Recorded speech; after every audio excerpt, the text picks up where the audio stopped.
आखिर भारत सरकार असली नोटों को कैसे छापती है और कहां कहां पर होती है इनकी छपाई और नोट छापते वक्त किस खास इंक का प्रयोग किया जाता है, चलिए जानते हैं नोट छापने की पूरी प्रोसेस।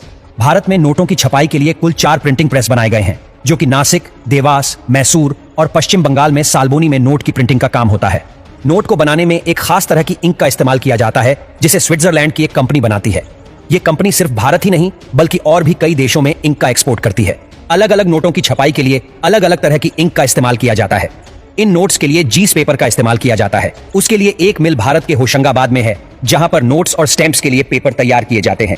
लेकिन अभी भी भारत में ज्यादातर नोटों का इस्तेमाल किया जाता है, उसके लिए पेपर जापान और यूके से ही मंगवाया जाता है।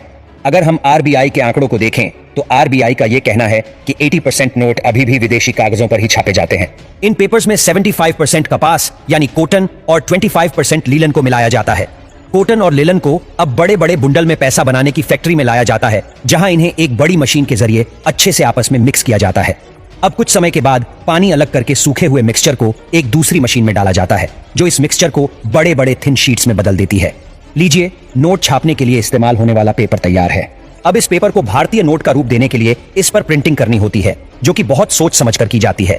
आर्ट वर्क, ग्राफिक डिजाइन और सभी सिक्योरिटी फीचर्स को मिलाकर एक परफेक्ट नोट इसी स्टेज में तैयार किए जाते हैं। हर भारतीय नोट के ऊपर एक चमकीली पट्टी देखी जाती है, जिसके बिना कोई भी नोट चला पाना नामुमकिन है। जीस पट्टी से ही अक्सर लोग ये पता करते हैं कि नोट असली है या नकली। मिक्सचर का पेपर बनने के बाद उस पर सबसे पहले ये पट्टी ही लगाई जाती है। पेपर के सभी बुंडल्स को एक मशीन में डाल दिया जाता है, जिसमें एक सही शेप और साइज के अनुसार इन पर पट्टी चढ़ाई जाती है। जिसके बाद इन नोटों पर गांधी जी की फोटो का वाटर मार्क डाला जाता है। नोट को एक एक्यूरेट और परफेक्ट डिजाइन देने के लिए मशीन्स में इनके मेजरमेंट्स और विजिबिलिटी को एक समान ही रखा जाता है। इसके साथ ही आपने हर नोट पर अलग अलग कुछ नंबर्स लिखे हुए देखे होंगे। दरअसल वो नोट के सीरियल नंबर होते हैं, जिसे छापते समय बड़े ही ध्यान से एक ही सीरीज में डाला जाता है।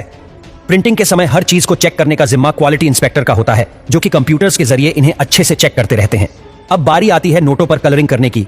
ये काफी मुश्किल स्टेप भी कही जा सकती है, क्योंकि इस स्टेप में नोट के रंग पर ध्यान देना होता है। जीस भी कलर का नोट होता है। उस कलर को एक बड़ी सी मशीन में सही क्वांटिटी में जरूरत के अनुसार मिला दिया जाता है। क्वांटिटी पर ही नोट का कलर निर्भर करता है और इसीलिए कलर्स का सही क्वांटिटी में होना बेहद जरूरी होता है। अगर थोड़ा भी कलर ऊपर नीचे होता है तो आपका पेपर खराब हो सकता है। खैर, अब कलर करने के बाद डाले हुए कलर में रंगा हुआ ये नोट मशीन से एक साथ बाहर आता है, जो देखने में काफी हद तक तैयार लगता है। अब बारी आती है फिनिशिंग एंड चेकिंग की। नोटों पर कलर होने के बाद इन पर लिखी हुई संख्या को एक चमकीले स्पार्कल जैसे पेस्ट से मशीन के जरिए हाईलाइट किया जाता है। जैसे आपने 500 के नोट पर हरे रंग से चमचमाती हुई वैल्यू को लिखा हुआ देखा होगा। अब यह हो जाने के बाद एक एक नोट को चेक किया जाता है कि बने हुए नोट में कोई कमी तो नहीं, यानी इसके colours, serial number, watermark, design और लिखे हुए शब्दों को प्रॉपर तरीके से चेक किया जाता है। इस दौरान जो नोट खराब होते हैं, ये जिनमें कोई कमी होती है, उन्हें अलग कर दिया जाता है। सही नोट की सभी शीट्स को कटिंग करने के लिए इस मशीन के अंदर डाल दिया जाता है और बड़े ध्यान से सही शेप और साइज में काटा जाता है। हर शीट को इक्वल रखकर काटना बेहद जरूरी है, क्योंकि नोट में थोड़ी भी वेरिएशन से इनकी क्वालिटी पर काफी असर पड़ सकता है।